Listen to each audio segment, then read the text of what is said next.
Oh, there's something down here. Plus it's buried treasure. I got some summonses I want to sort out this morning, all right? Ah, just a bit of old carpet. Tango Echo 14, confirm number 2929, Fitzhammon Embankment, over. Tango Echo 14, that's correct, over. Yes, noted, that's 14 en route.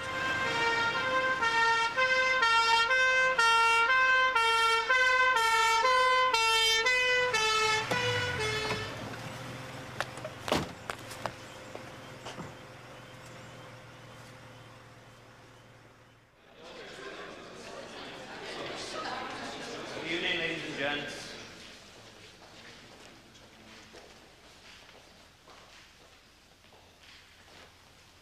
Can I first of all apologise for keeping you working late this evening, but let me tell you that at about 4 o'clock this afternoon, down at Fitzhammon Embankment, some workmen were in the rear gardens of numbers 27 to 29 digging down to find some drainage when they uncovered a carpet. Regrettably, inside the carpet, there are what appears to be the remains of a human skeleton. The pathologist is down at the scene at the moment. We believe that it may be that of a female. We don't know how long it's been in the ground, but what I have to tell you is, and I don't want this disclosed outside, is the fact that the carpet is bound with flex, and over the skull of the skeleton is what appears to be a black bag. Therefore, I would tell you that it's vital at this stage that you get out, down to Fitzhammon Embankment. I want every flat and house visited, and also those that overlook the rear garden where the skeleton was found. I know that it's a moving population, so it's important that you get into people straight away and try and find out as much information as you can.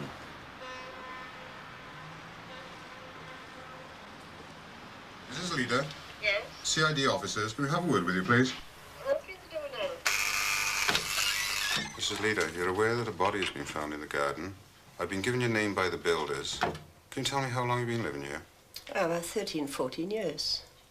Are you in a position to identify the other persons in the building? Yes, I was caretaker here, and I used to go into all the rooms and empty the electric meters.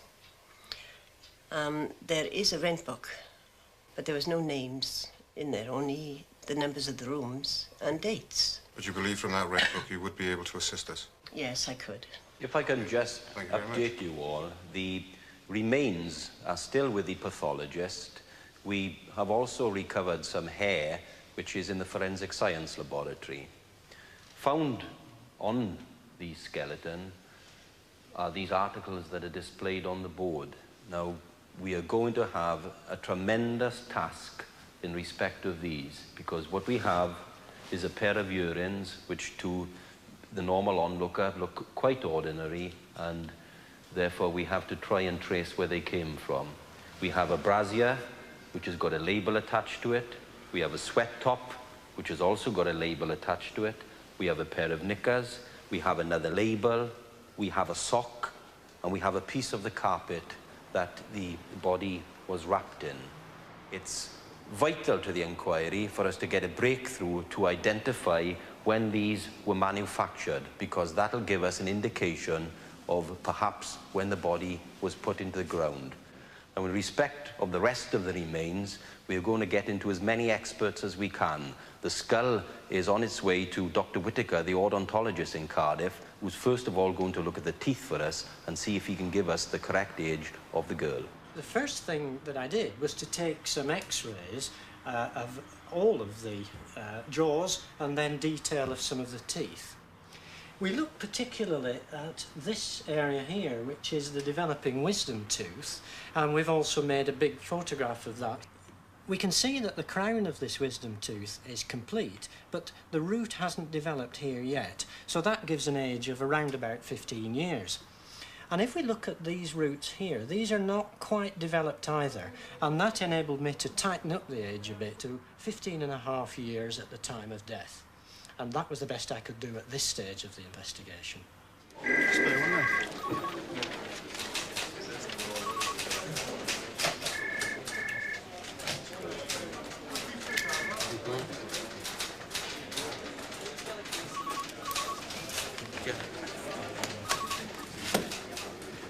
Oh, good morning. My name is is Diana Zani from the CID in Cardiff. At the moment, we're making some inquiries into a suspicious death of a female. On the body, there was found some items of clothing, one of these being a pair of socks. I wonder if I could make some arrangements to come down and speak with you for some advice regarding this item of clothing. Yeah, that'll be lovely. Hello, good morning. My name is Les Mumford from the Cardiff CID. Morning, is that Levi Manufacturers? We're investigating a suspicious death. On the remains was one of your Levi Strauss sweat tops. We found a pair of trousers bearing the label Carmen Gear. We've recovered a piece of carpet with the body. We need to try and find the year of manufacture. I wonder if you can help me. How do you do? You're the manager? Yes, I am, yeah. We spoke earlier on the phone. I'm from the incident room at Fairwater. Yeah? I wonder if you can help me. We're trying to identify the label Carmen Gear. Yeah? Which we found on a pair of trousers. Right, Jeff, how are we doing with the bra? Well, the company has actually ceased trading, but a firm called Shadowline manufactured it. Shadowline, where are they? They're based at Grantham in Lincolnshire. 20 officers spent the best part of a month contacting shops and stores, first of all in Cardiff, then further afield around the Midlands and even America. Gradually it became clear that all the garments would have been available for sale during the very early 80s. As far as the house-to-house is concerned, that hasn't been very fruitful. We've had much more success with the leaders, the other caretakers. As a result of their records, we've traced about a dozen people that lived in that basement flat. Hello, we're police officers. Making some inquiries into the people that lived at 29 Fitzsalmon Embankment. I gather you've lived there? Yeah. Oh, Stuart, just the man I want. Can you top Neil and I up on the clothing, please? Well, we've done pretty well with the clothing. There's lots of information coming in. As we know, it's mostly cheap stuff, not very good quality. But the dates, first manufacture, seem to be early 80s, particularly 1981. We found out that there were Cardiff outlets for the bra and the jeans, so I think we're probably looking at a local girl.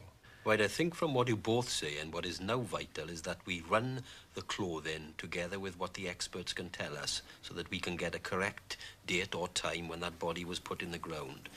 The police sent me some soil samples from the garden at Fitzsalmon Embankment for analysis. This is because the insects found in the soil can give an indication of how long ago death occurred. Now, the first things I found were the empty pupal cases, hundreds of them, of a fly called the forehead fly. These are the pupal cases that are left behind after the fly has emerged. For these insects to have consumed the body and totally skeletonized it would take about 3 years. In addition to these forehead flies, there were a large number of woodlice, present as all life stages, young ones and old ones. The presence of the woodlice on the skeleton, therefore, did suggest that a long time had elapsed for such a vigorous population to have developed. There were also a large number of beetles of a kind that would not attack the body until about 4 years after death. And all in all, the conclusion from this work suggested that death had occurred at least 5 years prior to discovery and probably longer. It was not only possible to determine the time of death in this way, but also the probable time of year in which death occurred. This is because there were a few, less than 10, puparia or pupal cases of bluebottles. These insects will not lay their eggs on a buried body. They will only lay their eggs on an exposed dead body. And they will do this only at the time of year at which they are most active, in other words, the summer months.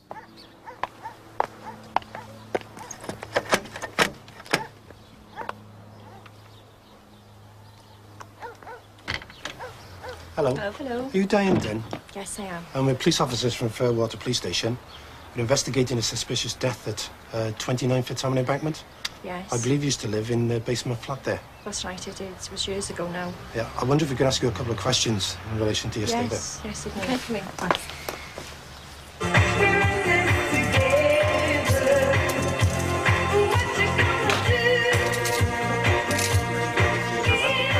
Hello, Alan Sheldon?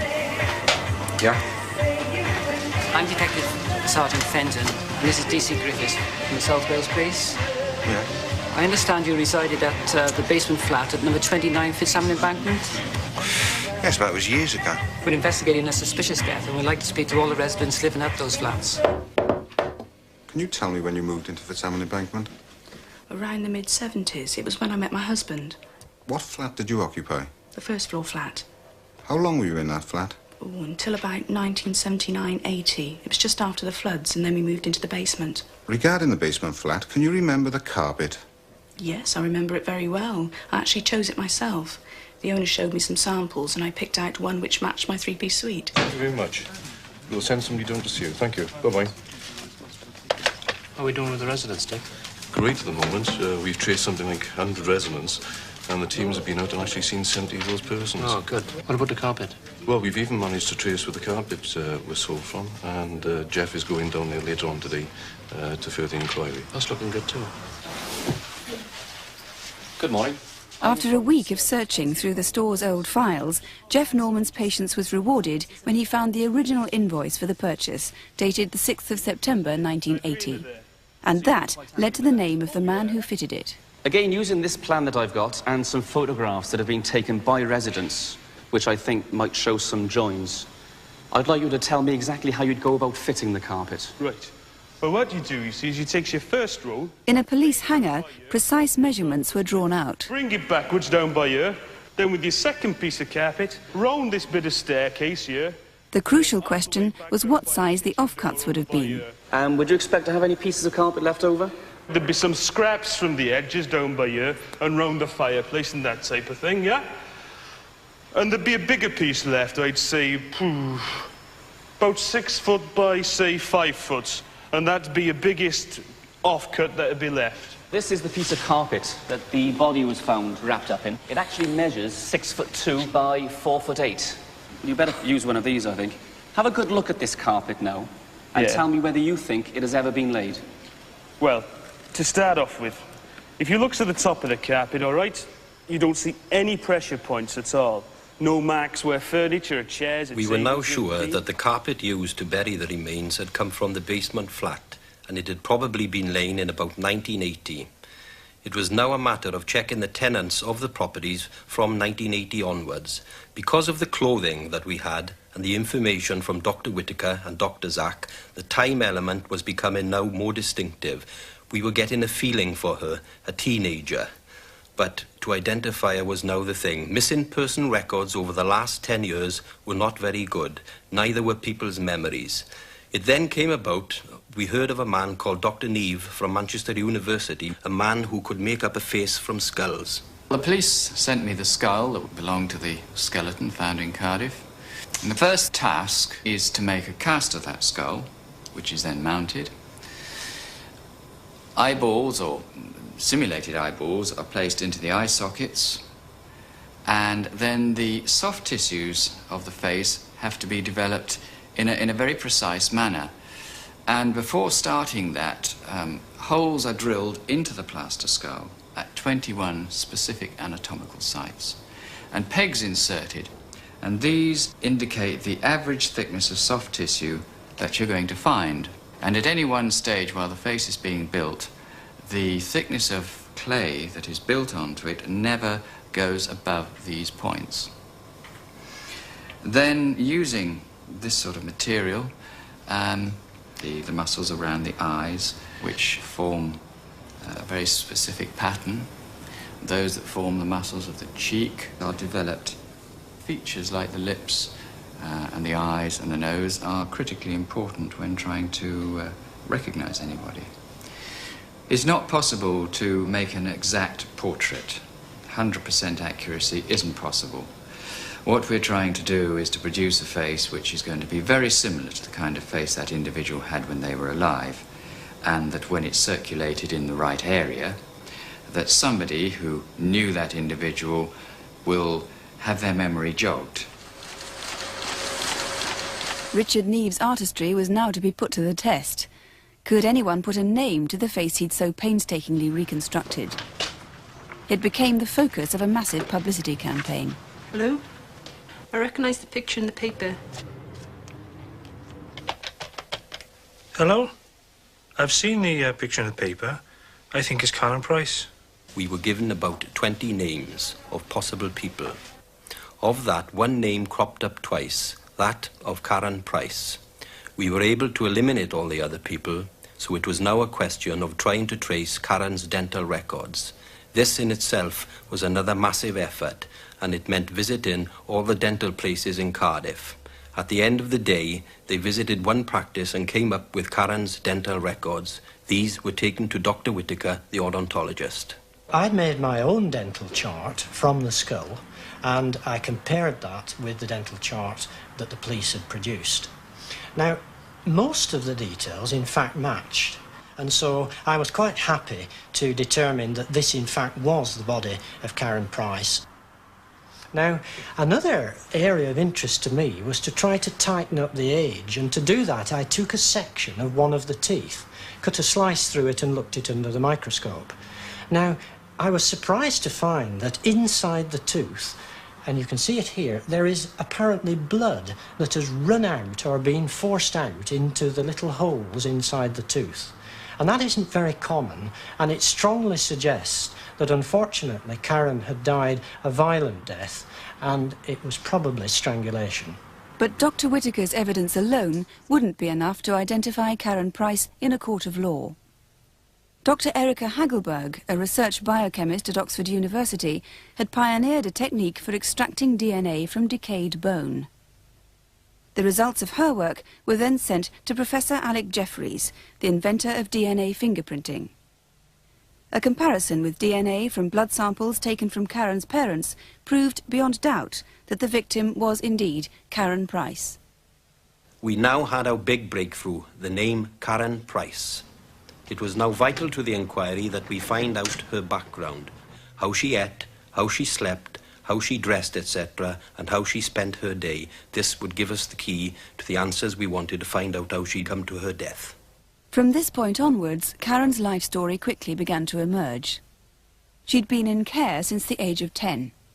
After her 15th birthday, she'd moved from a children's home to an assessment centre in Pontypridd. 2 months later, she disappeared. A social worker remembers her well. On a mission, she was very immature for her age. She was unsure and to a degree shy. Desperate to be liked and wanting to make friends, both with staff and peers. As time went on, she started to make friends with the more delinquent type. She found it easier to fit in with their wants and likes. Karen loved clothes and music.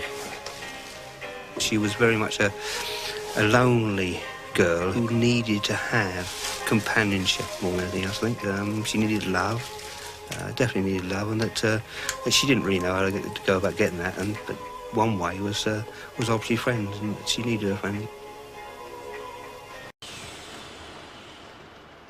Her best friend was a girl who we'll call Alison. Alison had shared a room with Karen at the children's home, and she'd also been with her at the assessment centre in the summer of 1981. I used to sit and listen to records and just chat away. Gone really well. Did you ever run away with her? No, but we used to both run away kind of separately and sometimes see her. Where would you meet her then? Big Asties and around the bus station. Maybe have a coffee in Big Asties because we didn't really have much money. We used to go to the Chippy on Caroline Street and just eat there because it was cheap. Anywhere else you used to go? The XL restaurant. And we just used to hang around there together. Karen frequently absconded and spent a lot of time in the Wood Street area of Cardiff. There is little doubt at this time that she was into the seedy world of street life and all that it brings to people.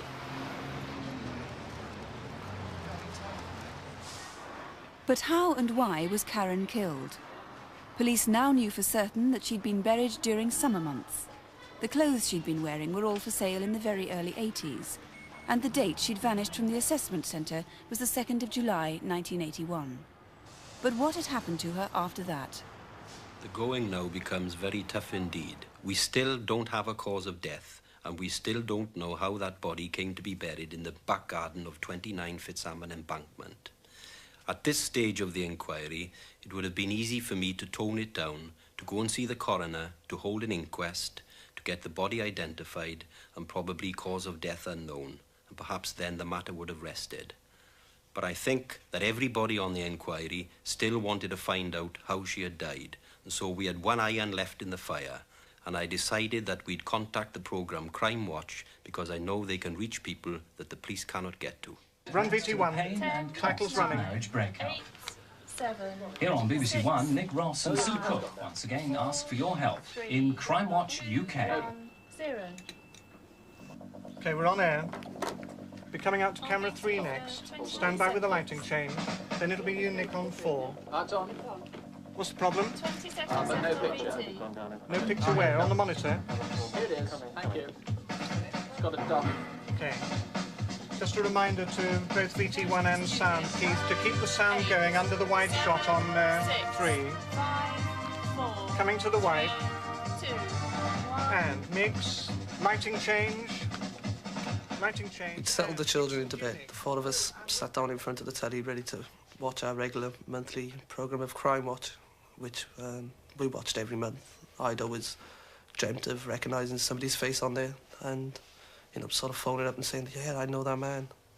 But this was different. This one was certainly different. I didn't know anybody on that programme, but there I was sat next to somebody who had information that could help. We were able to identify the remains in the carpet as that of the girl, Karen Price, from Cardiff. Hey, I knew her. He started talking about the programme during the programme, but I was so intensified on the programme, I didn't want to miss any part of the programme, especially when it was on a girl in Cardiff, my own town. I mean, I just wanted to see, see what this case was all about. I used to hang around with her. Detectives are very anxious for any help they can get from anyone who knew Karen or thinks they might have met. What do you know about her then? I just knew some of her friends. Nothing important. What do you mean, nothing important? Instead of desperate for any info, you should ring in. Yeah, give him a ring. And she'd done so several times. She often came. Nah, leave it. There's no doubt that she did frequent. Right, I'll ring in for you. I won't give him any names. And without doubt, somebody there must have known her and also knows her movements at this time. Well, if you befriended her then, you might be a real friend now and ring in. These are the sort of clothes you think she was wearing. A sort of grey sweatshirt, and these very distinctive. These jeans. Yes, you're right again. They're Carmen gear make, which is rather unusual. But we're absolutely sure that she was wearing an identical pair of jeans when she was buried in the ground. OK, that house again, 27 to 29 Fitzhamon Embankment. Wind up, Nick. Is the place Wind where up. you think she might have been staying. We're not sure about that. We need to know anyone else who was staying there. Here's the number, 018. Come on, Idris, they need more names. I remember we're talking about is summer. It's a long time ago, I can't remember. One in particular. 01811. Come on. As I said, if you're a friend of hers then, be a friend of hers now. Go on, Idris, try and think. Come on, think hard. Michael. John, Right. people already reaching for the phones, I'm sure. I'll give another ring, but keep thinking. Who are hesitating. A bit worried that if they ring in, they're going to catapult themselves into the Well, I rang earlier about Karen Price. regard of as suspects. No, I would like No, I'm not giving any names. that they would be purely treated as friendly witnesses. No, just call me Garfield then. Yeah. Right, well, I've asked my mate, and he knows someone called Michael she hung around with. Right. No, that's all I've got. Bye. And mix. 9, 8, 7. And change. 6, 5, 4, 3, 2, 1. Okay, takes away network. Thank you very much. Thank you, everybody. Thanks, Michaela. Thanks, Peter. Thank you very much. Thanks, Barry. Paul? Yes, sir. What sort of response did we had? Very good. I just contacted the incident room and we were well over 60 calls. That's great, but Michael's not enough. They want more names.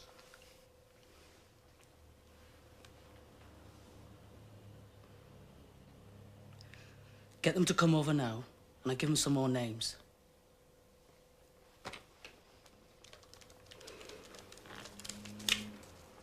The third time I ran, they said they were willing to come down. So, I said to Idris, if, they'll come and visit you, or if you want to, you want to see them, you can do.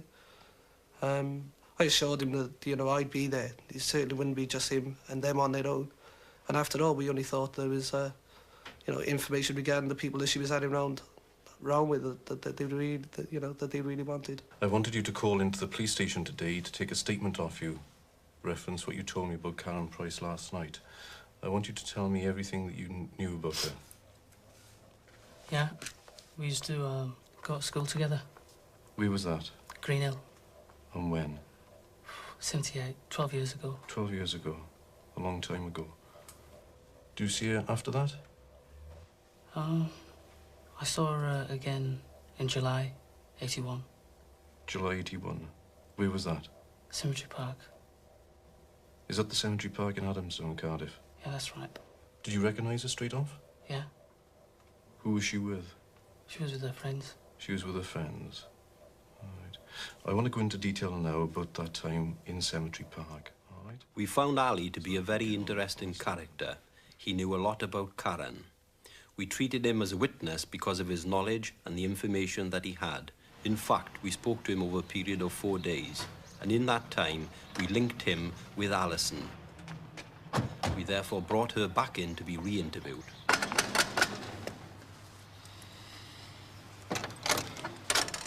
Hiya, Alison. We need to ask you some more questions. If you can come back to the station with us. Oh, again? Yeah. Well, is it going to take long? It shouldn't take that long.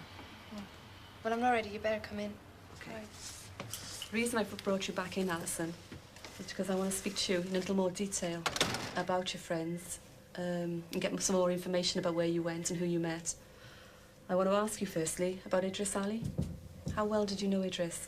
I knew him from hanging around Big Asties and the bus station. We all used to hang around there, so I suppose I'd known him for about a year or so. It was just someone I knew, like the rest of the gang. He was always there. Was he ever your boyfriend? No. No. What about Karen? How well did he know Karen? He knew Karen quite well.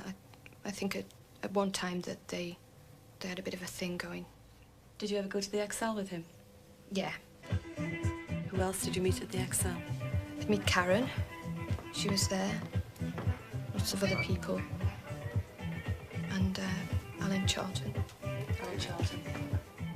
Alan Charlton was a name that seemed to mean something to Alison. He'd worked at the XL as a doorman, and he'd lived at number 29 Fitzhamon Embankment in the summer of 1981. John, we've made a few inquiries, and there's certain things and people you've been holding back on us. You understand? You know what I'm talking about? Yeah.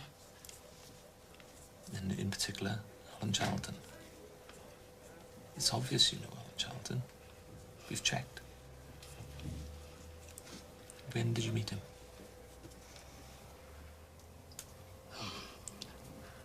I met him in the Addy. The Adamstown Public House? Yeah. When was that? It was, July 81. And what do you talk about? Talked about my business. And what business is that? He was asking me how I was making my living. How do you make your living? I was running some girls. Girls? How many? Karen and Alison. Pimping? You were pimping off them? Yeah. Were they the only two girls you were running? Yeah. Were they with you when you met Alan Charlton in the Addy? Yeah, Karen was there. Karen was with you? Yeah. Yeah, so you met him in the Addy one day? Yeah. So did you meet him again? Yeah, I met him at the Axel. Was Karen there? Yeah. And what did you talk about there? He wanted to know if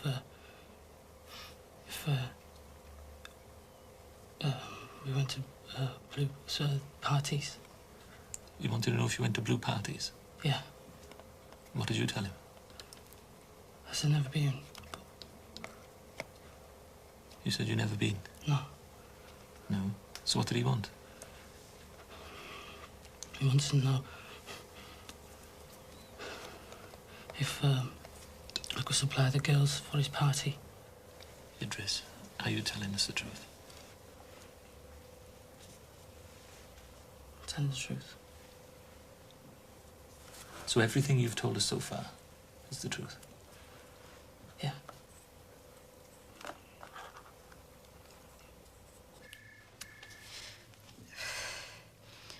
I was together with Karen and Idris Ali outside Big Asties about 8 o'clock.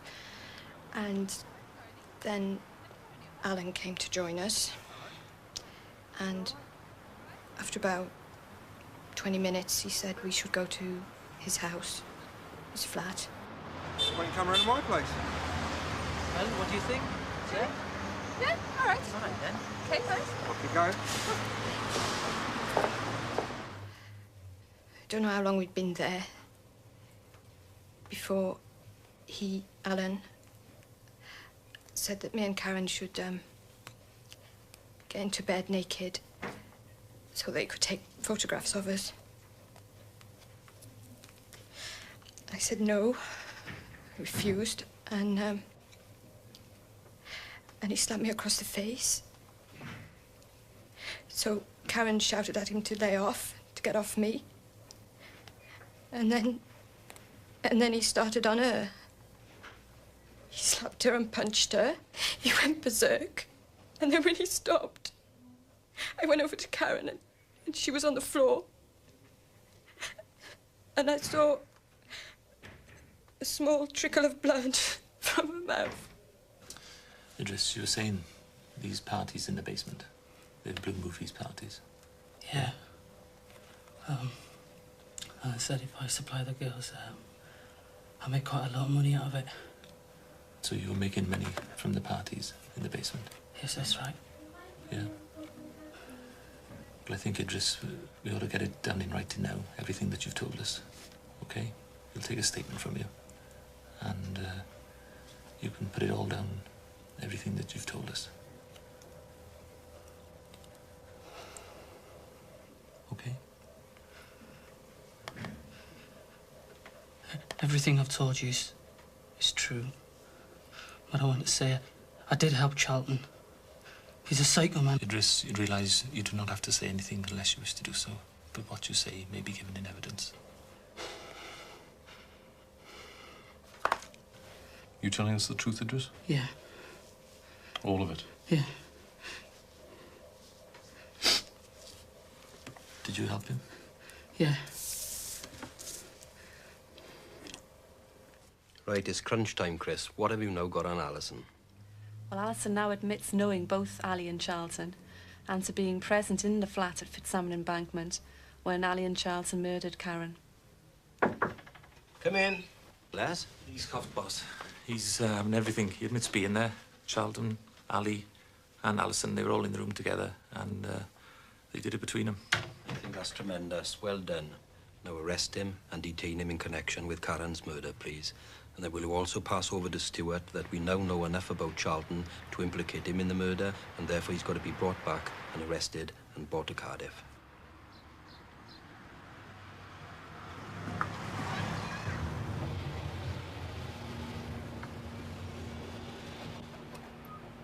There he is. Mr. Charlton. We've come here today to arrest you for the murder of Karen Price in July 1981. You're not obliged to say anything unless you wish to do so. What you say may be given in evidence. Do you understand? I do. You have been arrested this evening for the murder of Karen Price, whose body was found in your back garden.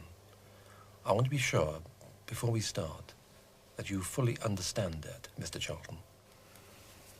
I do. Do you admit any part in her killing? No. I admit no part in her killing, and I deny it completely. I'm now going to show you 3 photographs of Karen Price.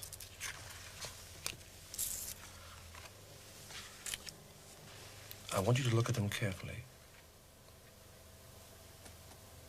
It's 9 years ago. That girl was found buried in your back garden. Do you know her?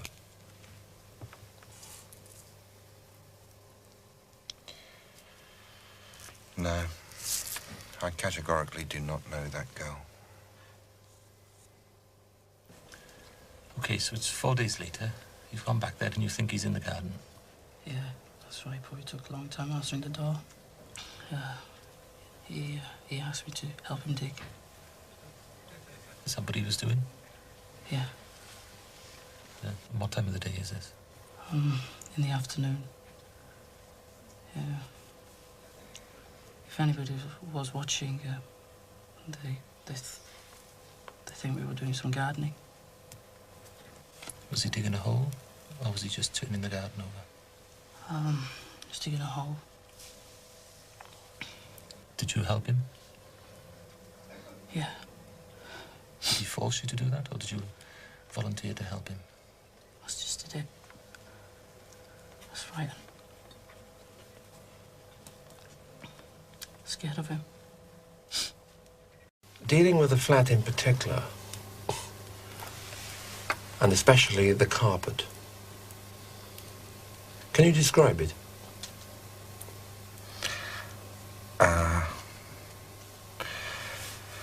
As far as I can recollect, it was a multicoloured carpet.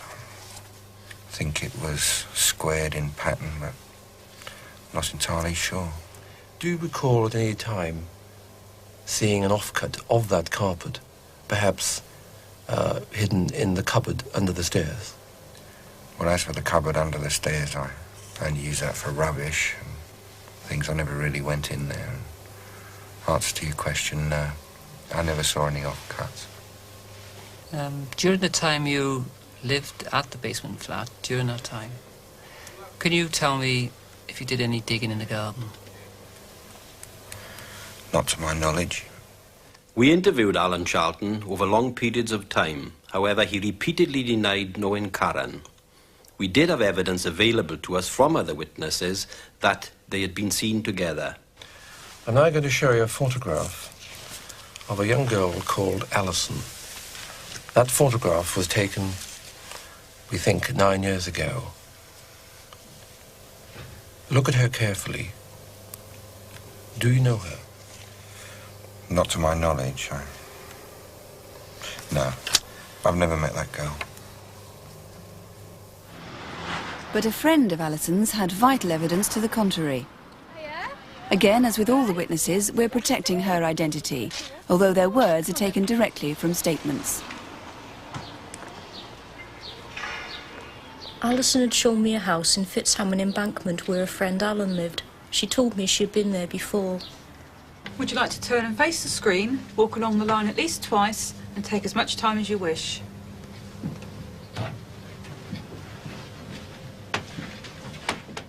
From behind a one-way mirror, the witness was asked to identify the man she'd seen with Alison in 1981.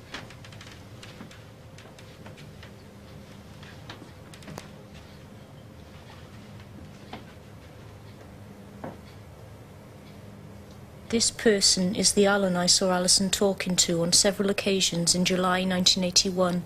Even though this person has changed since I last saw him, I still recognised him immediately. It's number 4.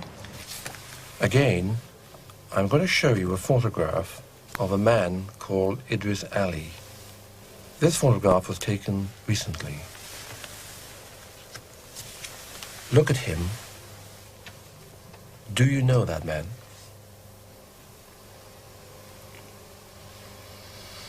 To my knowledge, I have never met that person. I was a waitress at the Excel in Caroline Street. It seemed to me that Idris Ali and Alan Charlton knew each other, because I remember them talking together at the Excel. The impression I got was that they were friendly with each other.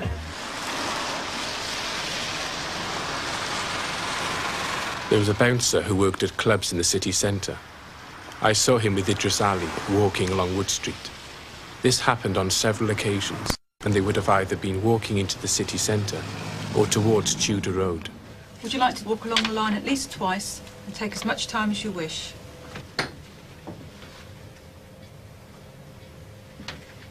I picked out Alan Charlton. He used to hang around the Central Railway Station and with Idris Ali. I also knew him from the Xanadu in the Excel in Cadeline Street. It's number 11. Thank you. Finally, and I want you to think very carefully about this question. Did you murder Karen Price because her body was found in a grave in your back garden? I'm telling you strictly no. I deny all knowledge of this murder and of any parties and of knowing Idris Ali or this girl. Alison? On the 25th of February 1990, police were ready to conclude the investigation and bring charges. It marked the end of a long ordeal for Alison, whose fear had kept her silent for nearly 9 years. As the leading witness for the prosecution, no charges were brought against her. Alan Charlton, Idris Ali, you are both charged together for the you at Cardiff between the 1st of July 1981 and the 1st of May 1982 did murder Karen Price against a piece of our sovereign lady the Queen, her crown and dignity. You do not have to say anything unless you wish to do so, but what you say may be given in evidence. I certainly don't know this person, and I certainly deny the charge. Alan Charlton and Idris Ali, you have both been convicted of the appalling murder of a 15-year-old girl 9.5 years ago. You have been convicted on overwhelming evidence. You, Alan Charlton, were 21 at the time, and you, Idris Ali, were 16. Because of the passage of years and the numerous lies that both of you told, it will probably never be known precisely what the sequence of events was which led to this girl's murder. But clearly, you both took part in it. I am sure that your part, Alan Charlton, was the major role. The sentences which I pass are those which are prescribed by law. In your case, Alan Charlton, it is imprisonment for life. In your case, Idris Ali, you will be detained during Her Majesty's pleasure.